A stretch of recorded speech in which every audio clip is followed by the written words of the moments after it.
मैं doctor Rashmi Agrawal, associate professor history, SMB government PG college Nathdwara से हम थर्ड ईयर हिस्ट्री का first paper outline history of Rajasthan का अध्ययन कर रहे हैं। आज हमारा का विषय है राजस्थान में चित्रकला। ये हमारे सिलेबस के अकॉर्डिंग, सिलेबस में जो हमारा थर्ड यूनिट है इकाई 3, उसका ये पहला टॉपिक है। राजस्थान में चित्रकला। वीरभूमि होने के कारण तलवार के धनी राजपूत राजाओं से कला की कोमल कूची के संरक्षण की आशा चमकते हुए सूर्य के प्रकाश में सितारों की खोज के समान असंभव सा प्रतीत होता था। इतने युद्धों में व्यस्त रहने के विपरीत राजस्थान के राजा और रईसों ने अपने विश्राम के अल्प क्षणों में चित्रकला को जो संरक्षण व स्नेह प्रदान किया, वह भारत ही नहीं समस्त विश्व की चित्रकला में अपना महत्व रखता है।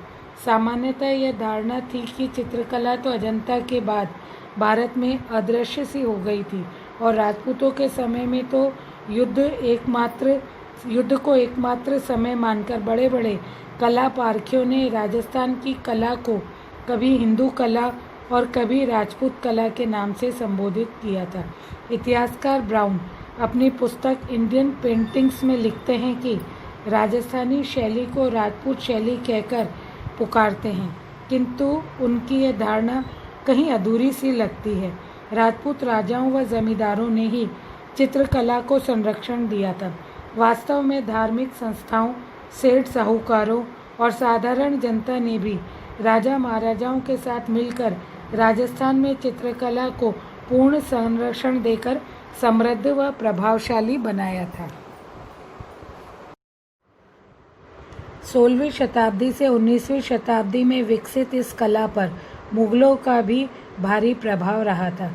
अतः इसे हिंदू या राजपूत शैली न कहकर हम राजस्थानी शैली के नाम से ही पुकारना चाहिए, क्योंकि इस शैली की अपनी अनेक शाखाएं थीं।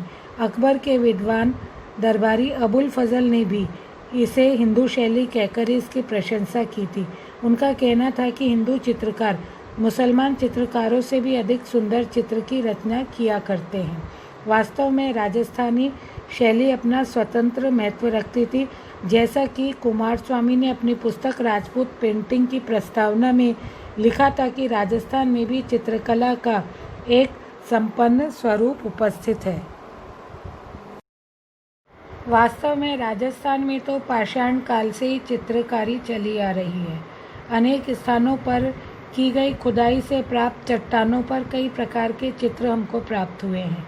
यहाँ तक कि सिंधु घाटी सभ्यता के समकालीन राजस्थान में तो कलाकार अपने भावों को चित्रों में सार्थकता से व्यक्त किया करते थे।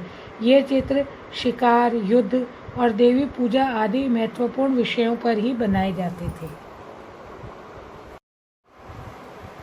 प्राचीन राजस्थान में मिट्टी के बर्तनों पर सरल रेखाओं से चित्र अंकित किए जाते थे। जानवरों की आकृतियों का विशेष प्रचलन था। मिट्टी पर सलेटी रंग की पृष्ठभूमि पर काले और लाल रंग के जानवर बनाए जाते थे। सम्राट हर्षवर्धन के समय तक, हिंदू काल तक के अंत तक पीले, नीले और कत्थई रंग का प्रयोग भी चित्रकारी में होने लगा था। राजस्थान में पहले 2 तरह के चित्र ही बनते थे। एक तो पुस्तकों में कथाओं को समझाने के लिए लगाए जाते थे। ये चित्र पुस्तकों को अलंकृत किया करते थे। जैसलमेर में इस प्रकार के हजारों चित्र हमें मिलते हैं। दूसरे वे चित्र थे जो ताड़ की पत्तियों और महलों की दीवारों पर बनाए जाते थे। ये चित्र दरबारी जीवन, घर, नृत्य, धार्मिक उत्सव और पौराणिक कथाओं पर आधारित हुआ करते थे। राजस्थान के रेतीले भाग को दिखाने के लिए पीले रंग का प्रयोग चित्रों में अधिक होता था। यहाँ के कलाकार सुंदर बड़ी बड़ी आंखें बनाते थे, जिन्हें कटाक्ष नेत्र कहा जाता था। चित्र में प्रकृति का पूरा संयोग लिया जाता था। सामान्यतः मिलन चित्रों में आम के वृक्ष का होना शुभ समझा जाता था। यदि हम संक्षेप में कहें तो ये चित्र प्राचीन राजस्थान की चित्रकला अजंता से मिलते जुलते प्रतीत होते थे। हमारी चित्रकला पर भूगोल का भी प्रभाव था। मखमली बालू रेत की चादर, सूखे पहाड़ों की कतारें और पथरीली भूमि ने राजस्थान की कला को उसी प्रकार बना दिया था। प्राकृतिक का जो चित्रण नाथद्वारा शैली में मिलता है वह भारत के किसी अन्य प्रदेश में नहीं मिलता। भौगोलिक स्थिति ने राजस्थान को राजनीतिक उथल पुथल से बहुत समय तक बचाए रखा और इसी बीच कला को विकास का पूर्ण अवसर प्रदान किया था। यहाँ पहाड़, नदी, सूर्य, चांद, मनुष्य, पशु, धनुष बाण आदि के चित्र बनाए जाते थे।